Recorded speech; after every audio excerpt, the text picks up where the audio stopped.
मैं धन्यवाद देना चाहूँगी अध्यक्ष महोदय का, जिन्होंने मुझे इतने महत्वपूर्ण 131वें संविधान संशोधन विधेयक पर बोलने का मौका दिया। सबसे पहली बात जो मैं रखना चाहूँगी, जो सत्ता पक्ष है वो जिस तरह की भूमिका बना रहा है कि विपक्ष लोग आरक्षण के साथ नहीं है, महिलाओं के आरक्षण के साथ नहीं है, जिस तरह की भ्रांति और भ्रम फैलाने का काम कर रही है सत्ता पक्ष के लोग, तो मैं उन लोगों से कहना चाहूँगी कि 2023 में जब नारी शक्ति वंदन अधिनियम बिल पास हुआ था तो पक्ष और पूरा विपक्ष एक साथ होकर इस बिल को हम लोगों ने पास कराया था और इस सर्व सहमति के साथ पास हुआ था। लेकिन जो ये अब संशोधन लाया जा रहा है, तो आखिरकार सरकार क्या चाहती है? क्या सरकार वाकई में महिलाओं का सशक्तिकरण चाहती है या इस विधेयक को लाकर, इस संशोधन को लाकर वो खुद के सशक्तिकरण के तरफ काम कर रही है? जब 2023 में विधेयक आया था तब स्पष्ट रूप से लिखा गया था कि जनगणना होगी और समाजवादी पार्टी का ये पक्ष था कि जातिगत जनगणना हो। और कल होम मिनिस्टर साहब ने भी ये बात कही है कि जनगणना कराएंगे, अभी वो घरों की गिनती कर रहे हैं, पिछले 3 सालों में खाली वो घरों की गिनती कर पाए हैं। तो जनगणना होगी, जातिगत जनगणना होगी, उसके बाद परिसीमन होगा और आरक्षण लागू होगा। तो सभी लोग इस बात से सहमत थे।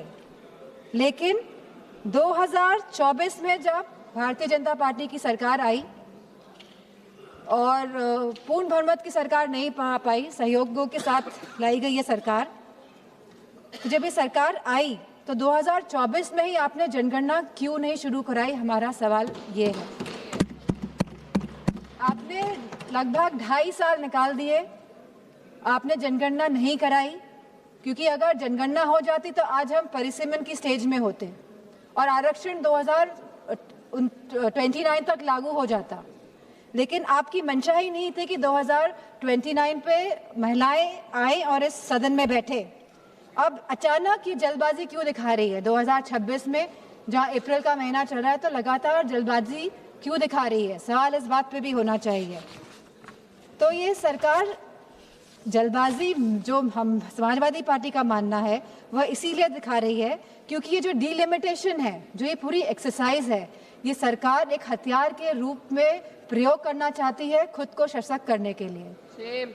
हमने देखा कि कल हमारे सांसद कांग्रेस के, उन्होंने कहा कि किस तरह आसाम में डिलिमिटेशन कमीशन का प्रयोग ना होकर किस तरह वहाँ पे चुनाव आयोग जाके परिसीमन कर रहा है और जिस तरह से पूरी प्रक्रिया को अंजाम दिया और जो सेंसस यूज हुए उसमें वो 2011 के इस्तेमाल हुए।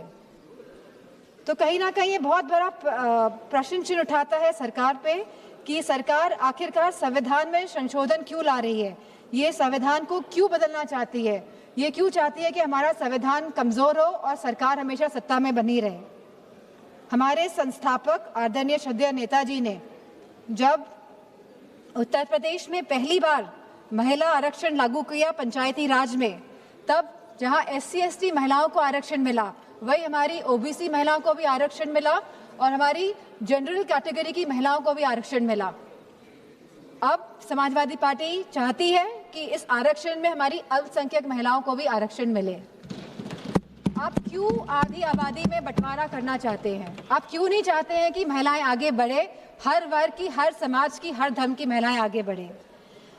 आज हमारी यह मांग है कि आप OBC महिलाओं को भी आरक्षण दें और हमारी अल्पसंख्यक महिलाओं को भी आरक्षण दें।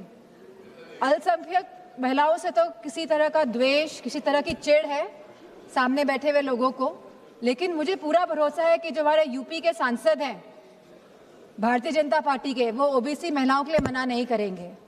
तो वाकई में अगर आपको संशोधन लाना था, अगर आपको कॉन्स्टिट्यूशनल अमेंडमेंट करना था, तो आप इस बात का अमेंडमेंट करते कि आप OBC महिलाओं को आरक्षण देने का काम करेंगे।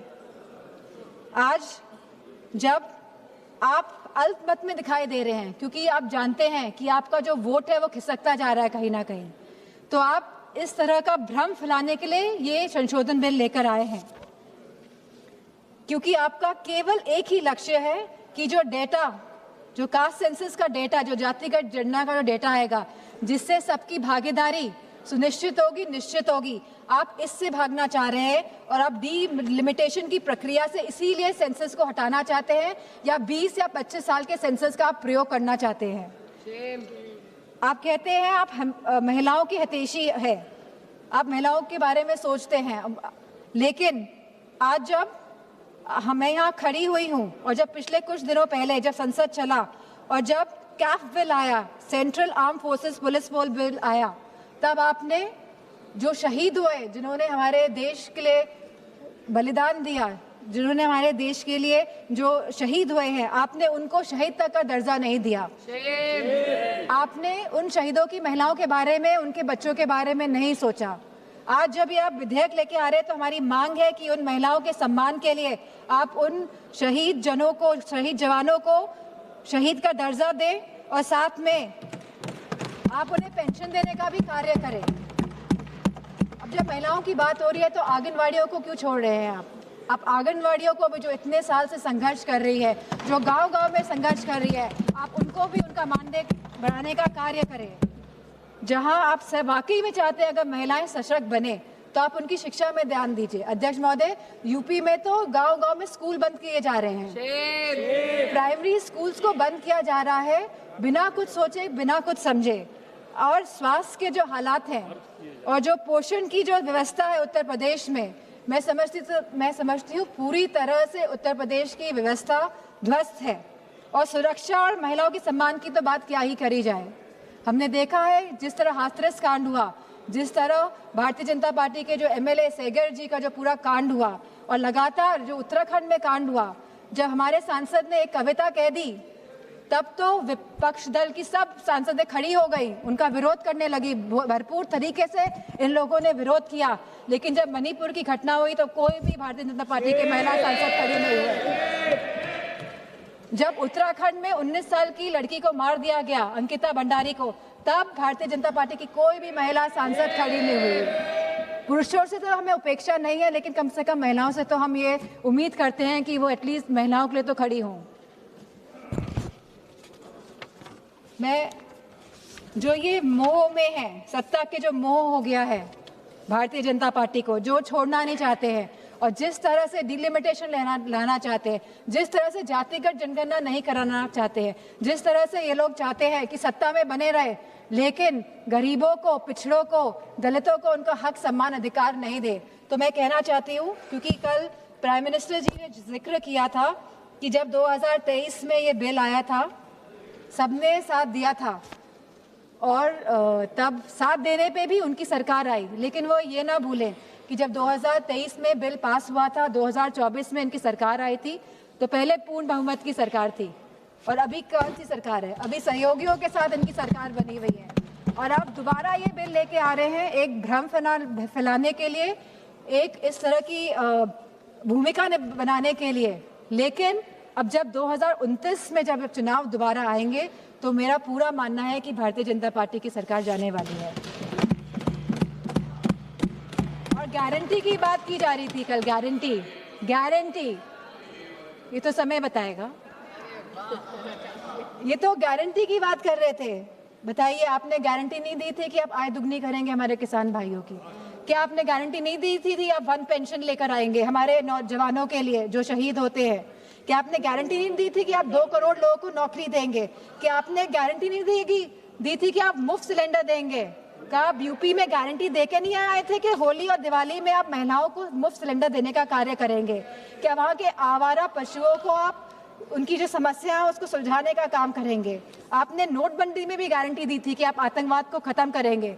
आप सबसे ज्यादा घटनाएं आतंकवाद की अगर हुई हैं तो भारतीय जनता पार्टी की सरकार के समय हुई है। चाहे वो पुलवामा हो, चाहे वो पहलगाम की घटना हो, चाहे वो नक्सलवादियों की घटनाएं हो, सबसे ज्यादा अगर हमारे जवान शहीद हुए हैं तो भारतीय जनता पार्टी के समय में शहीद हुए हैं।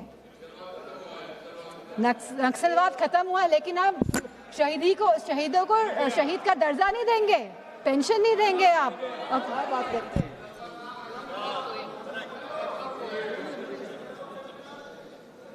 तो मैं केवल ये बात कहना चाहती हूँ कि बचपन में हम सबने कहानी सुनी थी रेड राइडिंग हुड की।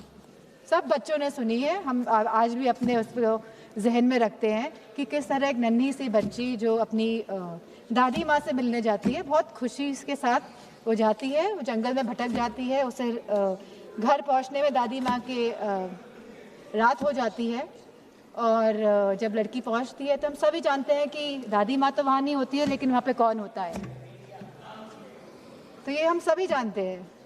तो ये जो सरकार है, ये डिलिमिटेशन का जो मुखौटा, जो ये आरक्षण का, महिला आरक्षण का जो मुखौटा पहने हुए है कि हम महिलाओं को आरक्षण देने का कार्य करें, लेकिन वाकई में ये डिलिमिटेशन के प्रयोग से अपने आप को सशक्त करने की बात कर रहे हैं। ये चाहते हैं कि सत्ता में बने रहें, ये नहीं चाहते कि जातिगत जनगणना हो, ये नहीं चाहते कि हमारी दलित, ओबीसी माताओं बहनों को, हमारी अल्पसंख्यक बहनों को आरक्षण मिले, वो आगे बढ़े। इन्हीं शब्दों के साथ मैं अपनी बात को समाप्त करती हूँ। धन्यवाद।